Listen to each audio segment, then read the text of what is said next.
भगवान के जन्म के समय से और 1 महीने के अंदर क्या क्या संकट उपस्थित हुआ, इस कथा को सुन रहे हैं। पूतना ब्राह्मण पत्नी के रूप में आई और श्रीधर ब्राह्मण बन के आया। दोनों का उद्धार भगवान किए।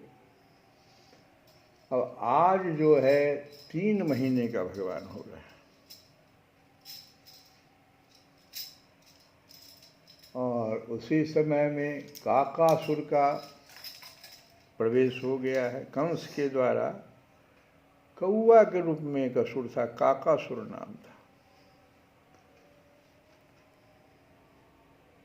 काकासुर का प्रवेश है।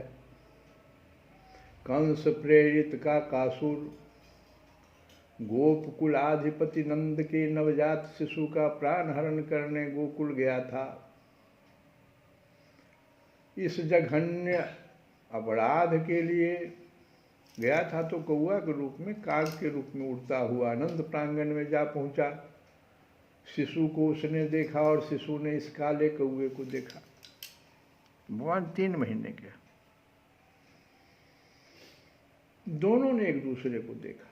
दूसरे ही क्षण मानो वह पक्षी लोह पिंड हो और शिशु की बंधी हुई बाईं मुट्ठी में चमकती हुई नखरासी हो, चुंबक की नली की तरह उनके तीक्ष्ण चंगुल में बालक की मुट्ठी में जा गिरा। एक दूसरे को देखते। तथा ब्रजेंद्र नंदन ने भी देखते ही देखते एक विचित्र खेल खेल दिया। कंठ चापी बहुबार फिरायो, कंठ को चाप दिया। कंठ चापी बहुबार फिरायो, गही पट क्यों नृप पास पड़ो। संज्ञा शून्य का कासुर कंस के सभा मंडप में ठीक कंस के सामने जा गिरा। ऐसे भगवान ने कंठ पकड़ा, चाप दिया और फेंक दिया। किसी ने नहीं देखा। एक पहर तक उसका बहुत उपचार कंस ने किया, तब जाकर के उसको बोलने की शक्ति आई। अरे क्या हुआ कौआ तुम्हारे साथ? कंस पूछ रहा है। अंतरिक्ष में वायु की बड़ी घोर आवाज करते हुए कंस सहित सभी राक्षस सामंत संकित होकर ऊपर की ओर देखने लगे। क्या गिरा भाई ऊपर से? अब जब शक्ति आई तो उसने कहा कि सुनहु कंस, अरे सुनहु कंस तब आई सरयो। धरि अवतार महाबल को, एक ही कर, एक के हाथ से एक ही कर मेरो गर्व हर्यो। सूरदास प्रभु कंस निकंदन, भक्त हेत अवतार धर्यो। सुनहु कंस तव आई सरयो। काकासुर के इन शब्दों को सुनकर ही जो बल मदांध, जो वहां पर एक और राक्षस था उपस्थित था, उसका नाम था उत्कच। ये उत्कच कौन था?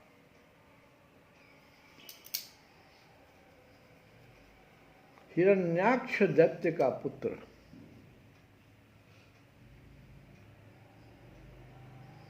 और काकासुर के इन शब्दों को सुनकर हंस दिया और काकासुर को कहा कि तुम बड़ा भीरू है, इतना डरपोक, एक बच्चे से तुम इस तरह से डर गए।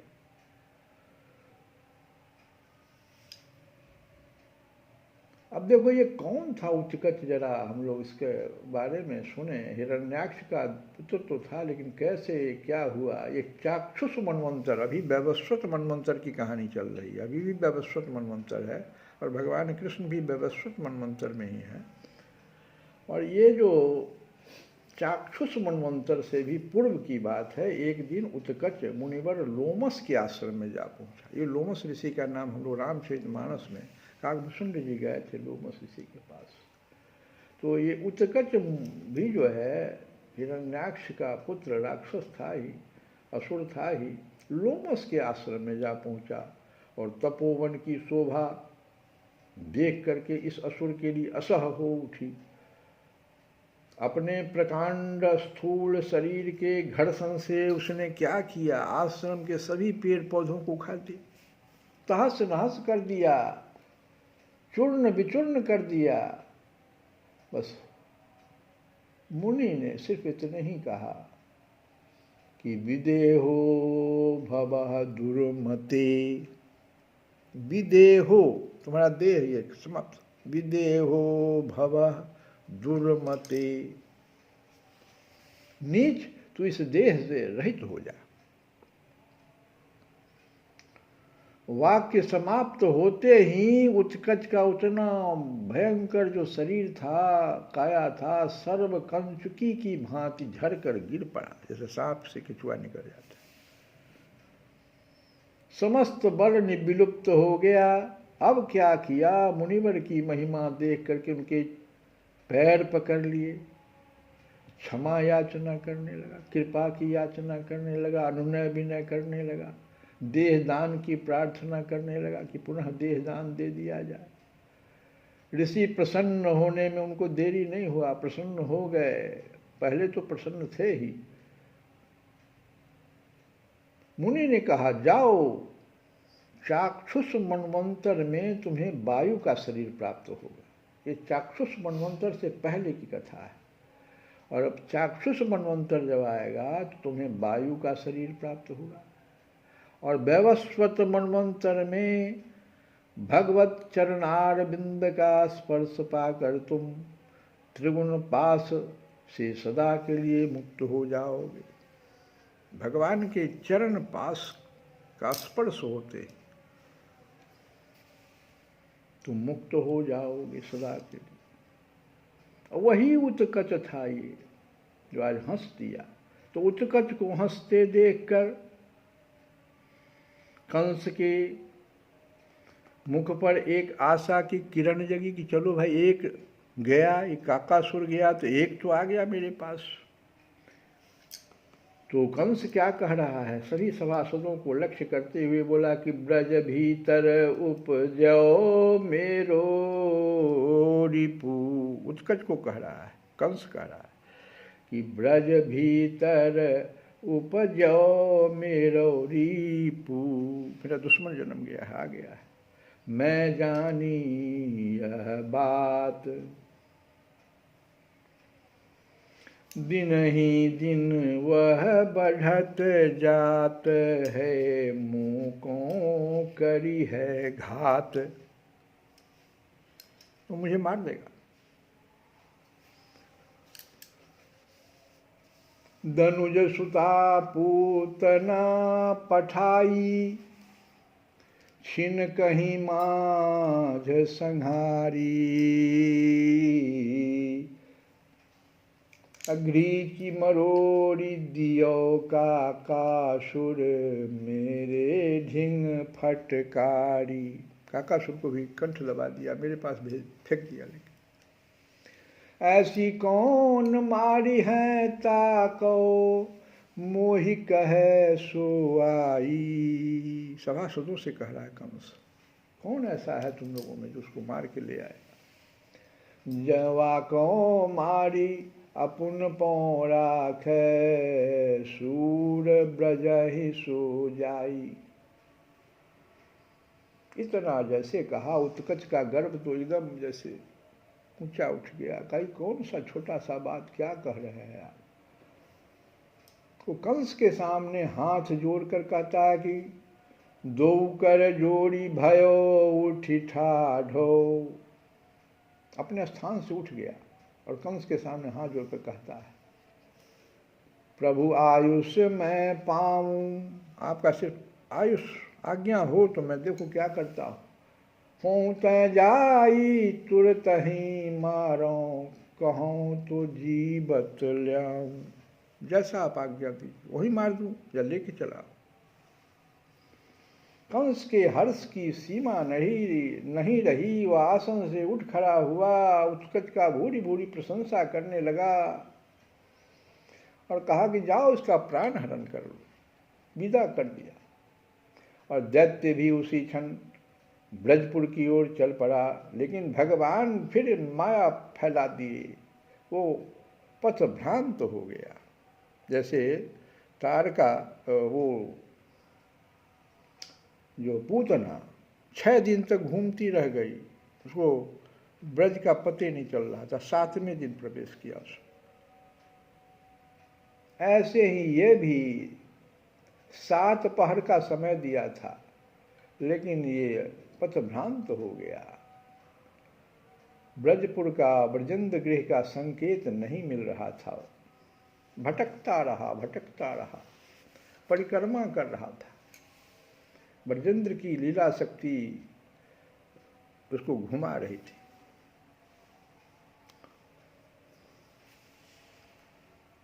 अब देखो यहाँ क्या हो रहा है कि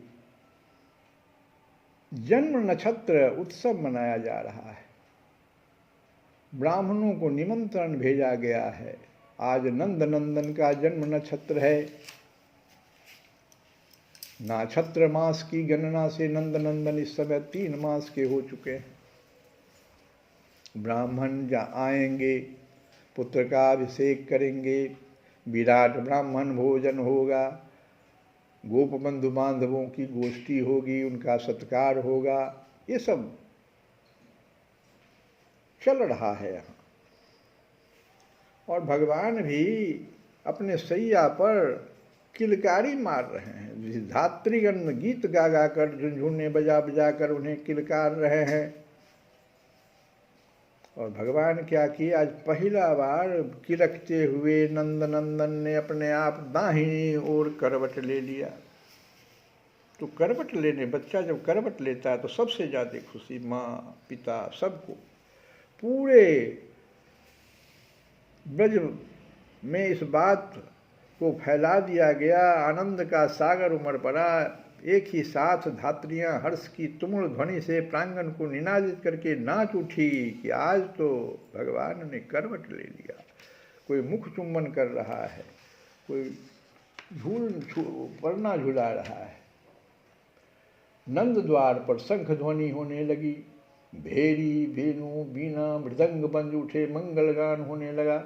इधर गीत गाती हुई पूर्व महिलाओं से वेष्टित ब्रजरानी अपने पुत्र को स्नान करा रही है। पुत्र के नील कलेवर को पहले हल्दी तेल से उड़ती है, पश्चात गोद में लेकर के गोरोचन से तिलक लगाती है भाल पर।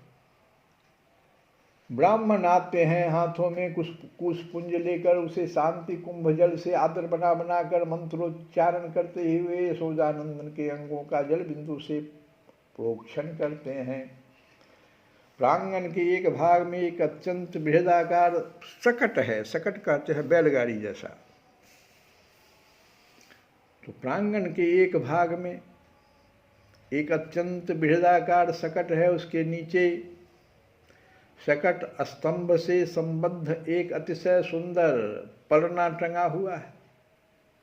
उसके पाए प्रवाल निर्मित है, पट्टियां मरकत मणि रचित है, लाल रेशम की डोरी उसमें फीते लगे हुए हैं, रुई भरी तोषक है, तकिया है।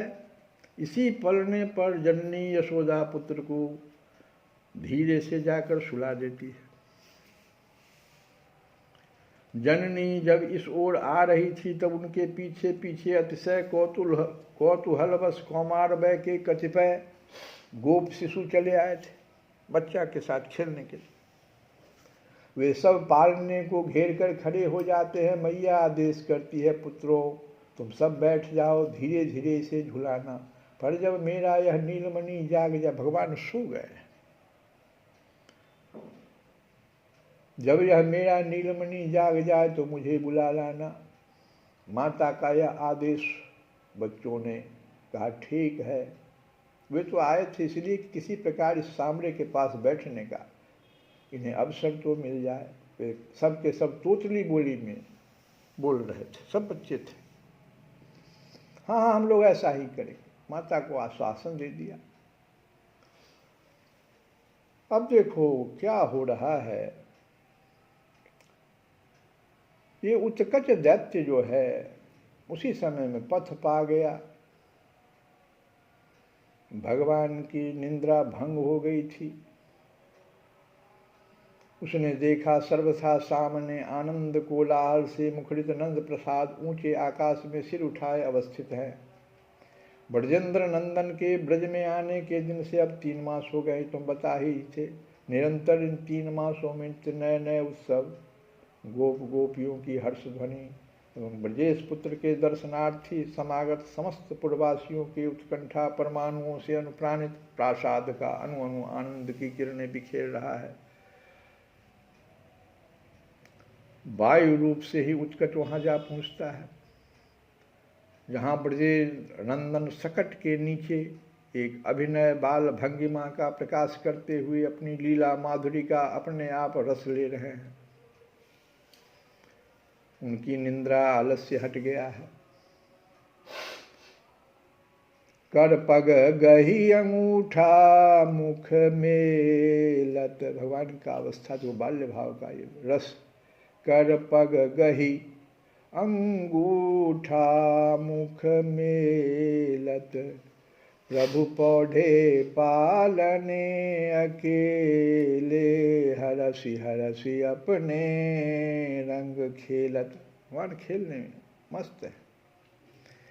जे चरणारविंद श्रीभूषण उड़त न कुनटारती, देखौं धौं का रस चरणनि में मुख मेलत करि आरती।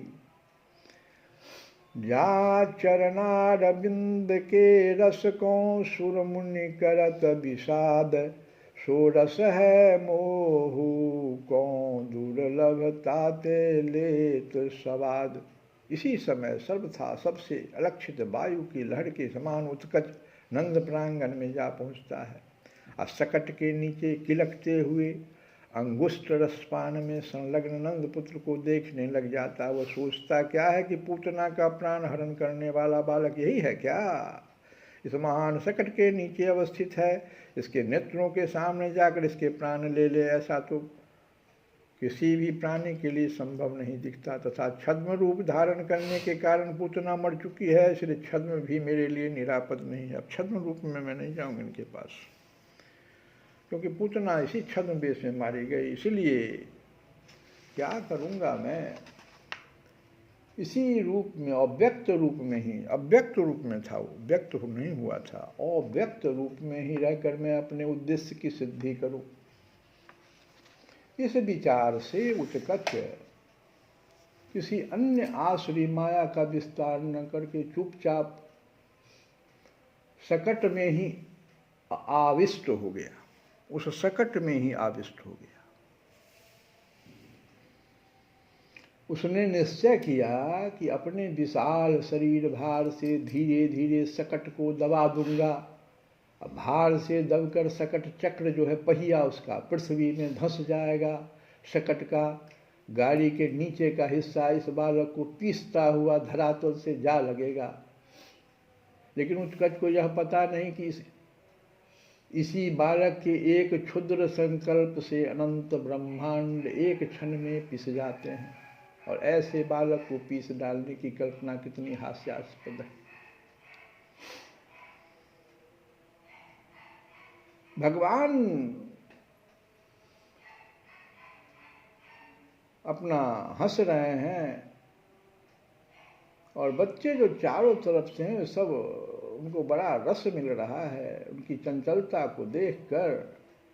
और तो क्या, यशोदानंदन क्षुधा से पीड़ित होकर जननी को अनुपस्थित पाकर अब जब क्रंदन प्रारंभ करते हैं, अब भगवान क्रंदन प्रारंभ करते हैं, तब भी उन कुमार बालकों को समुचित कर्तव्य का ज्ञान नहीं हो पाता कि जाके माँ को बुला लाऊं। वो इस क्रंदन को की मधुरिमा से और भी विमुग्ध हो जाते हैं।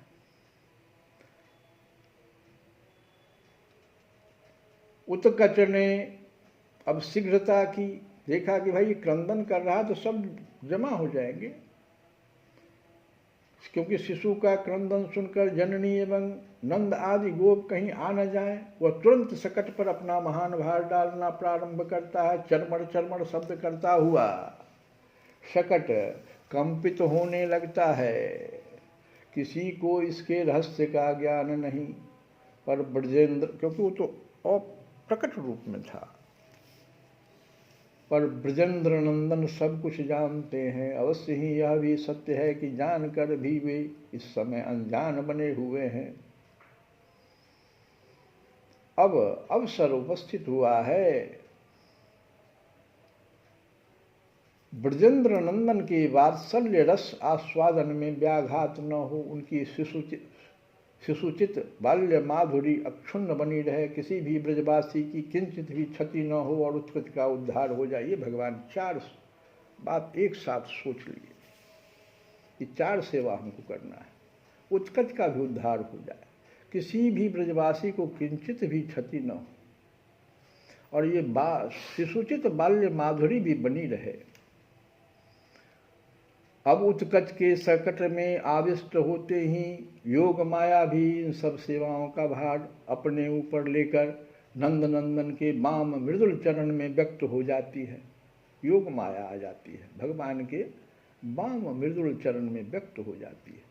सकट के चरमर चरमर शब्द को सुनकर वे तो हंस रही हैं, पर वात्सल्य रस पान लोलुप ब्रजेंद्र नंदन जननी यशोदा के स्तनपान के लिए रो रहे हैं। क्षुधा से आतुर हुए यशोदा नंदन अब क्रंदन करते हुए पैर पटकने लगते हैं, और ये जो पैर पटकना उनका है, वही हठात नंद नंदन जो चरण संचालन करने लगते हैं तो वह सकट से छू जाता है। तो यही तो लोमस ऋषि ने तो यही कहा था कि भगवान के चरण को स्पर्श हो जाने से तुम्हारा दूर हो जाएगा सब कुछ। ये देखो छू जाता है, भगवान का चरण बढ़ता नहीं है, परिमाण में कोई वृद्धि नहीं होती है, कोई भी आश्चर्यजनक अद्भुत परिवर्तन नहीं हुआ, फिर भी शिशुओं ने स्पष्ट देखा नंद नंदन ने चरण उछाला है और चरण सकट से जा लगा है। इतना बच्चों ने देखा। जैसे पूतना आकाश में उछल पड़ी थी, वैसे ही नंद नंदन के नव पल्लव सुकोमल शिशुचित नन्हे से चरण के लगते ही सकट अकस्मात आकाश में उछला, पूरा बैलगाड़ी उड़ गया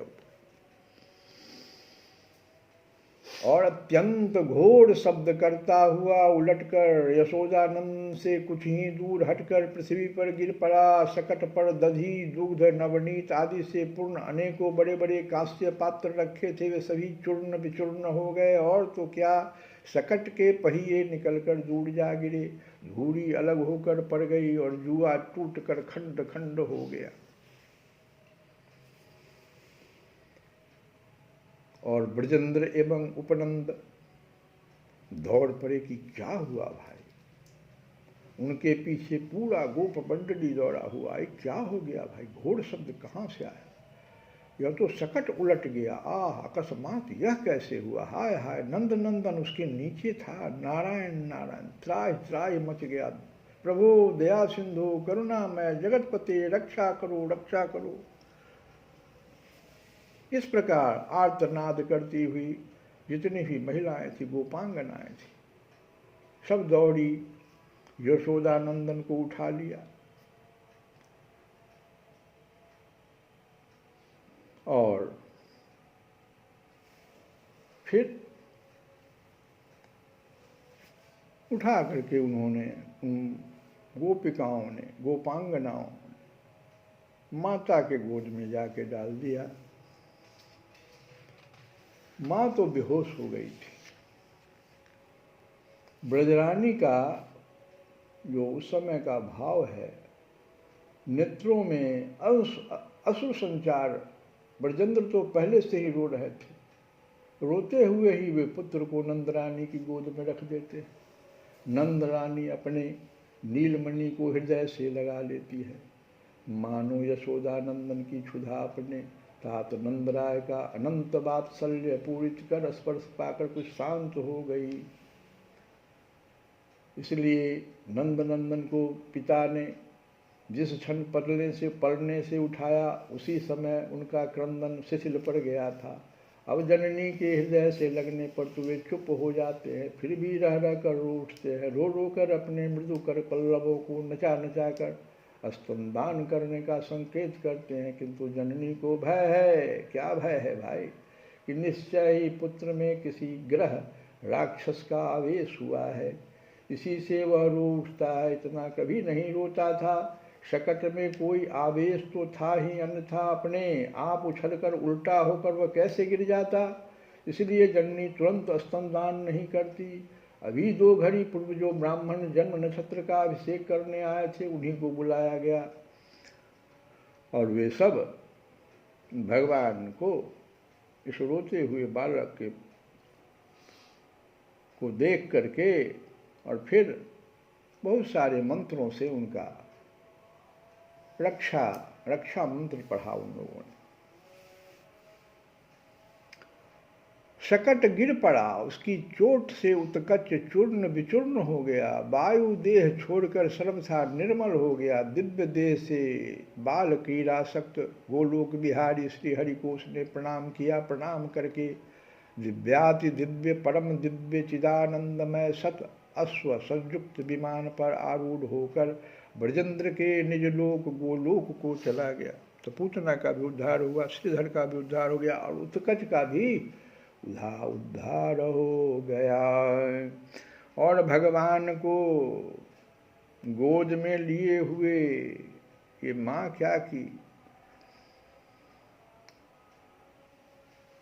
पहले तो ब्रजेंद्र के नारायण मंदिर में घंटा शंख ये ध्वनि खूब आरती वगैरह हुआ। तब ब्रजरानी पुत्र को लिए शयनागार में चली जाती है, पुत्र को सुनाने लगती है। भजन है जसुधा मदन गोपाल सुआवे जसोदा, मदन गोपाल सुआवे जसोदा, मदन गोपाल सुवा सुलाती है।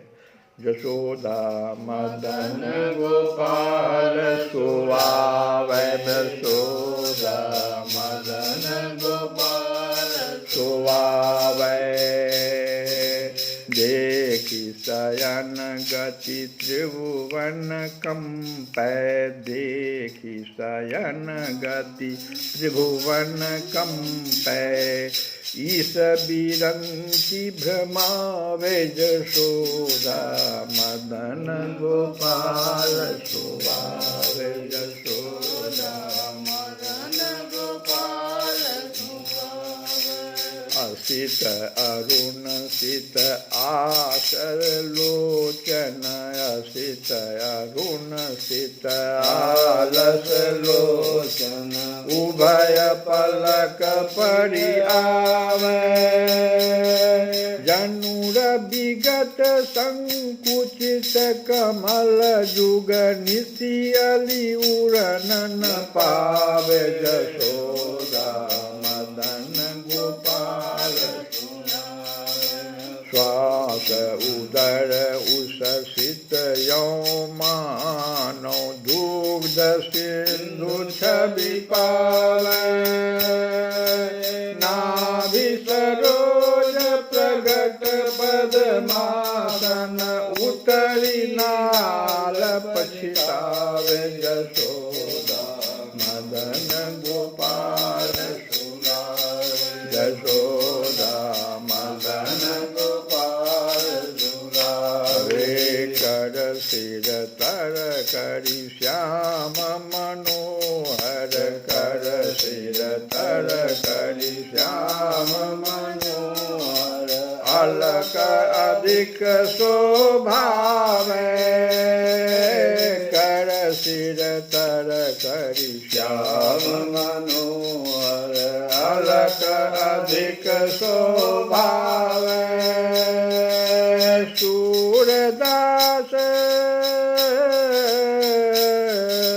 सूरदास मानो, पंडन गति प्रभु पकवन खावे जसोदा, गोपाल सुलावे जसोदा, मदन गोपाल सुआवे। श्री कृष्ण गोविंद मुरारे, हे नाथ नाथ